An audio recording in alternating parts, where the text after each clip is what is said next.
I have to admit I'm enjoying listening to my Democrat colleagues suddenly discover the virtues of the rule of law after 4 years where they brazenly supported the most lawless Department of Justice and the most politically weaponized Department of Justice our nation has ever seen. We just heard the senator from Rhode Island talk about the imperative of protecting judges. And yet not a single Democrat senator cared about the violent protesters that showed up outside Supreme Court justices' homes, including, I might note, female justices like Justice Amy Coney Barrett, threatening their family, and Joe Biden's attorney general didn't do a damn thing and refused to enforce the law to protect those judges. Why?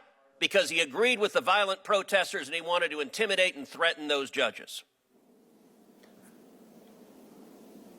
Professor Bray, under our Constitution, who should decide elections, the voters or unelected judges?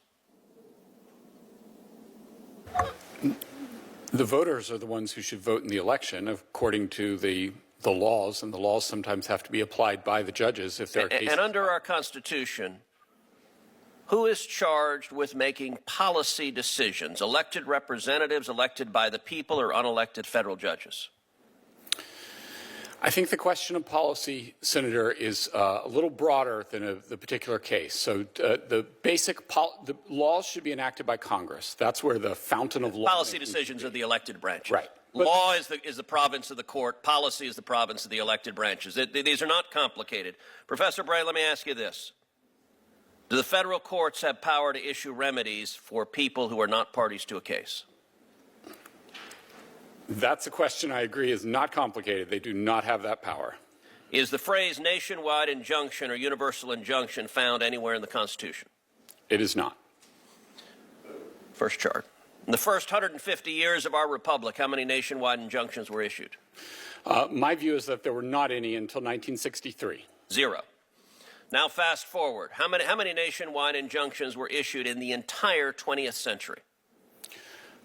It's a small number. I would think it would be a dozen, give or take. It's not large. 27, actually. Excluding Trump's first term, how many nationwide injunctions were issued in the last 20 years? Far more than that. 32.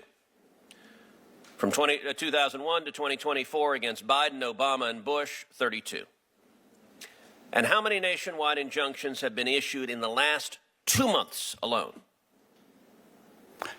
There have been quite a few. 37. Let that sink in. There have been more nationwide injunctions in the past 2 months against President Trump than in the entire 20th century. There have been more nationwide injunctions against President Trump in the last 2 months than both terms of George W. Bush, both terms of Barack Obama, and Joe Biden's term. We saw during the Biden presidency lawfare, indicting President Trump 4 times, using the machinery of justice to attack him, and that was an attack on democracy, because Democrats today hate democracy. Democrats today are angry at the voters for re-electing Donald Trump and electing a Republican Senate and a Republican House, and they engaged in lawfare to stop democracy from operating.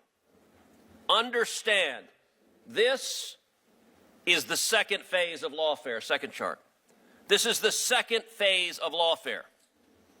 Now that their efforts to indict President Trump and stop the voters from re-electing him have failed, they're going and seeking out individual radical judges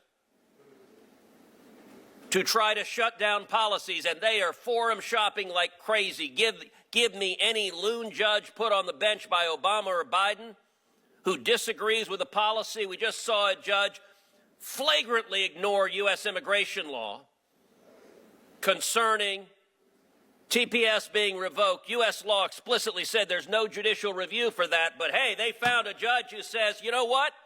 We, the Democrat Party, we are the party of illegal aliens. We are the party of murderers and rapists and gang members, and the Democrat Party exists here to fight to keep murderers and rapists and gang members in your communities. There's a reason the Democrat Party is at 26% approval nationwide, because they put radical policies ahead of rule of law.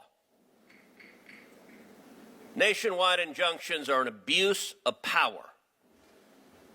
It is the judiciary acting as policy deciders, and it is incumbent on this committee and this body to rein in the abuse of power from these unelected radical judges who are trying to overturn the election because they disagree with what the voters decided.